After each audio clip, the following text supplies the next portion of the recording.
Hi hello welcome to Swani's kitchen. ఈరోజు మన కిచెన్లో ఎంత టేస్టీగా ఉండే ఎగ్ దోశను ప్రిపేర్ చేయబోతున్నానండి. ఈ టిప్స్ అండ్ ట్రిక్స్తో ఒకసారి ఎగ్ దోశ ప్రిపేర్ చేశారంటే చాలా పర్ఫెక్ట్గా చాలా టేస్టీగా వస్తాయండి, చాలా క్రిస్పీగా వస్తాయి. కొత్తగా ట్రై చేసే వాళ్ళు చాలా ఈజీగా ట్రై చేయొచ్చు అండి. ఎప్పుడైనా సరే దోశలు చేసినప్పుడు రావట్లేదు అనేవాళ్ళు ఒకసారి ఈ విధంగా ట్రై చేసి చూడండి, చాలా పర్ఫెక్ట్గా చాలా టేస్టీగా వస్తాయి. అంతకంటే ముందుగా మన ఛానల్ని ఎవరైనా ఫస్ట్ టైం చూస్తున్నట్లయితే సబ్స్క్రైబ్ చేయండి, పక్కన ఉన్న బెల్ ఐకాన్ క్లిక్ చేయండి. అప్పుడే మన ఛానల్లో ఏ వీడియో పెట్టినా కానీ మీకు నోటిఫికేషన్ లాగా వస్తుంది. ఇప్పుడు ఈ వీడియోలో ఎగ్ దోశ ఏ విధంగా ప్రిపేర్ చేసుకోవాలో చూద్దాం.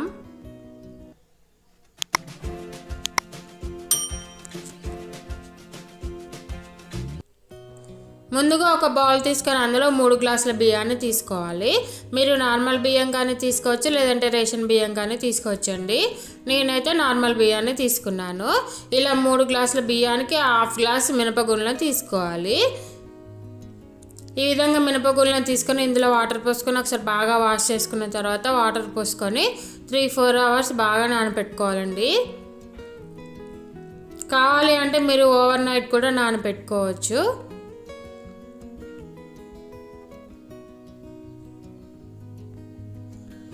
చూడండి, మనకి పప్పు బియ్యం అనేది చాలా చక్కగా నానిపోయినాయి కదా. ఇప్పుడు ఈ పప్పు బియ్యాన్ని మనం మిక్సీ జార్లో వేసుకొని గ్రైండ్ చేసుకోవాలి. ఈ విధంగా ఒక మిక్సీ జార్ తీసుకొని ఇందులో ఈ బియ్యాన్ని వేసుకొని మనం మెత్తగా గ్రైండ్ చేసుకోవాలండి. ఇలా కొంచెం కొంచెంగా వేసుకుంటూ మనం గ్రైండ్ చేసుకుంటూ ఉండాలి. చూడండి, మనకి దోశ పిండి అనేది చాలా మెత్తగా అయింది కదా. ఈ విధంగా మెత్తగా చేసుకోవాలండి. మీరు ఇందులో కావాలంటే కొన్ని వాటర్ కూడా యాడ్ చేసుకోవచ్చు. చూడండి, ఈ విధంగా మరొక బౌల్లోకి ట్రాన్స్ఫర్ చేసుకోవాలి. ఇలాగే మొత్తం పప్పు బియ్యాన్ని కూడా ఇలాగే మొత్తగా గ్రైండ్ చేసుకొని ఈ విధంగా ఒక బౌల్లోకి ట్రాన్స్ఫర్ చేసుకోవాలి. చూడండి, మనకి పిండి అనేది ఇలా ఉంటే సరిపోతుందండి. చూస్తేనే తెలిసిపోతుంది కదా ఎంత మెత్తగా గ్రైండ్ అయిందో. ఈ విధంగా మెత్తగా చేసుకోవాలండి. మనకి దోశలు వేసుకోవడానికి ఎంత పిండి అవసరం అవుతుందో అంత పిండి మరొక బౌల్లోకి ట్రాన్స్ఫర్ చేసుకొని అందులో టేస్ట్ సరిపడా సాల్ట్, 1/2 టేబుల్ స్పూన్ జీలకర్ర వేసుకొని పిండిని ఒకసారి బాగా కలుపుకుంటూ ఉండాలండి. చూడండి, ఈ విధంగా పిండిని బాగా కలుపుకోవాలి. ఇప్పుడు ఒక దోశ పెనం పెట్టుకొని దానిపైన పిండిని వేసుకుంటూ మనం దోశలాగా ప్రిపేర్ చేసుకోవాలి. చూడండి, ఈ విధంగా దోశలాగా చేసుకుంటూ ఉండాలి.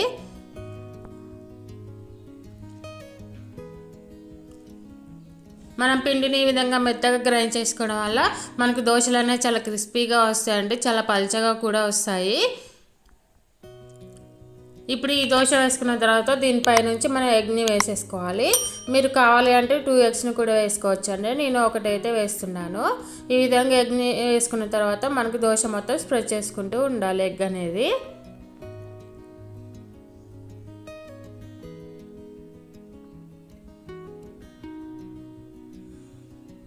చూడండి, ఈ విధంగా బాగా స్ప్రెడ్ చేసుకోవాలి. ఈ విధంగా ఎగ్ని బాగా స్ప్రెడ్ చేసుకున్న తర్వాత దీనిపై నుంచి మనం టేస్ట్ సరిపడా సాల్ట్ యాడ్ చేసుకొని 1/2 టేబుల్ స్పూన్ కారం, 1/2 టేబుల్ స్పూన్ మిరియాల పొడిని యాడ్ చేసుకొని ఈ విధంగా పైనుంచి స్ప్రింకిల్ చేసుకుంటూ ఉండాలి. ఇలా మిరియాల పొడి వేసుకున్న తర్వాత 1/2 టేబుల్ స్పూన్ ఆయిల్ వేసుకోవాలి. మనకి దోశ అనేది ఒకవైపుకు కాలిన తర్వాత అదే వచ్చేస్తుందండి. చూడండి, దోశ అనేది అదే వచ్చేస్తుంది కదా. ఇప్పుడు ఈ దోశను మనం రెండో వైపుకి తిప్పుకోవాలండి. మీరు రెండో వైపుకు తిప్పుకోకుండా పర్వాలేదండి, ఒక వైపుకు కాలితే సరిపోతుంది. నేను రెండో వైపుకు తిప్పుకుంటున్నాను. చూడండి, మనకి దోశ అనేది చాలా ఈజీగా వచ్చేస్తుంది కదా. చాలా పల్చగా వచ్చిందండి దోశ అనేది, చాలా క్రిస్పీగా చాలా టేస్టీగా ఉన్నాయండి దోశలు అయితే. ఇప్పుడు ఈ దోశను మనం మరొక ప్లేట్లోకి ట్రాన్స్ఫర్ చేసుకోవాలి. ఇలాగే మీకు ఎన్ని దోశలు కావాలంటే అన్ని దోశలు ఈ విధంగా ఎగ్ని వేసేసుకుంటూ మనం దోశలాగా ప్రిపేర్ చేసుకొని ఈ విధంగా మరొక ప్లేట్లోకి ట్రాన్స్ఫర్ చేసుకోవాలి. ఈ విధంగా వేడి వేడి దోశలు తింటే చాలా టేస్టీగా ఉంటుందండి, చాలా కమ్మగా ఉంటుంది. ఈ విధంగా మీ పిల్లలకి ఇలా వేడి వేడి దోశలు వేసి అండి, చాలా టేస్టీగా ఉంటుంది, చాలా చక్కగా తింటారండి. ఈ వీడియో మీకు నచ్చినట్లయితే లైక్ చేయండి, షేర్ చేయండి, కామెంట్ చేయండి, సబ్స్క్రైబ్ చేయండి, పక్కన ఉన్న బెల్ ఐకాన్ క్లిక్ చేయండి. అప్పుడే మన ఛానల్లో ఏ వీడియో పెట్టినా కానీ మీకు నోటిఫికేషన్ లాగా వస్తుంది. దోశలు అయితే చాలా క్రిస్పీగా చాలా మెత్తగా ఉన్నాయండి, చాలా కమ్మగా ఉన్నాయండి. ఈ వీడియోని మీ ఫ్రెండ్స్కి మీ ఫ్యామిలీ మెంబర్స్కి షేర్ చేయండి. మరిన్ని వీడియోస్ కోసం స్వానీస్ కిచెన్ కామెంట్ చేయండి. Thank you for watching. Bye bye.